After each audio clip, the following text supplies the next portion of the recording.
Okay, so let's imagine that we have an electric field that doesn't drop off as quickly as the electric field of a point particle in radial coordinates. So in spherical coordinates, we could have something like some constant. Oops, I made it drop off as the electric field of a point particle. We want to compare it to the electric field of a point particle, but here we have some constant over r, so the electric field drops off less quickly. Let's see what the charge density looks like for such that generates, that is compatible with such an electric field. So by the differential version of Gauss's law, the charge density has to be that, and so it's epsilon naught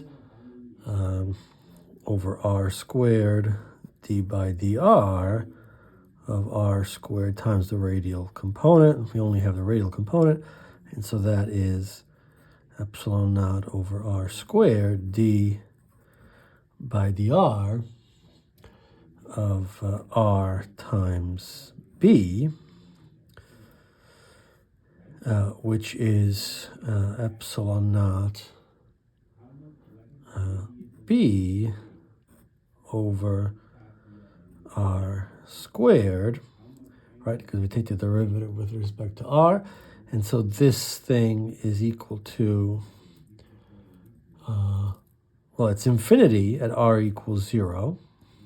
Right? It goes to infinity at r equals 0, as does the divergence of the electric field of a point particle.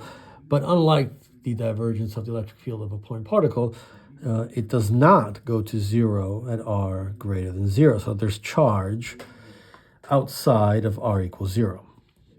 Right, so let's say we want to look at the amount of charge inside of some sphere of radius capital R.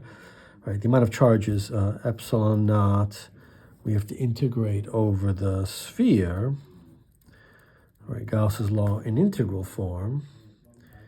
So E dot dA, that's a simple calculation.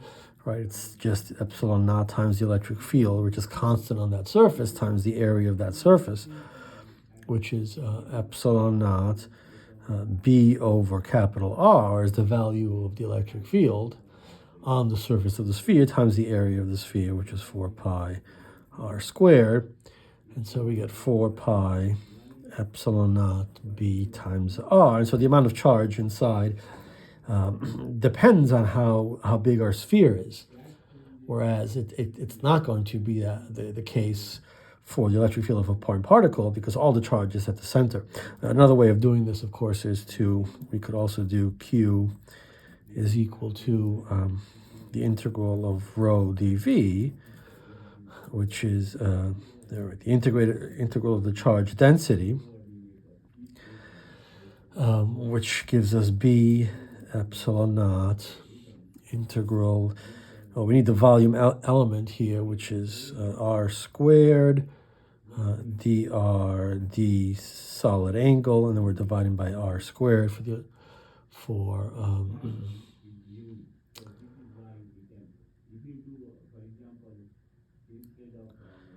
did I do that right?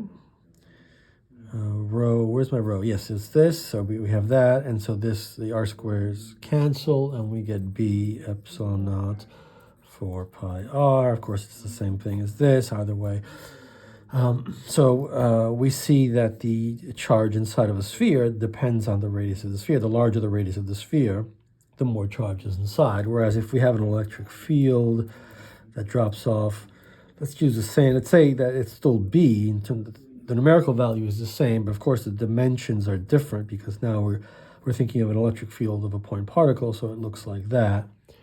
And so the charge that's inside of this sphere will end up being, let's say we do it this way.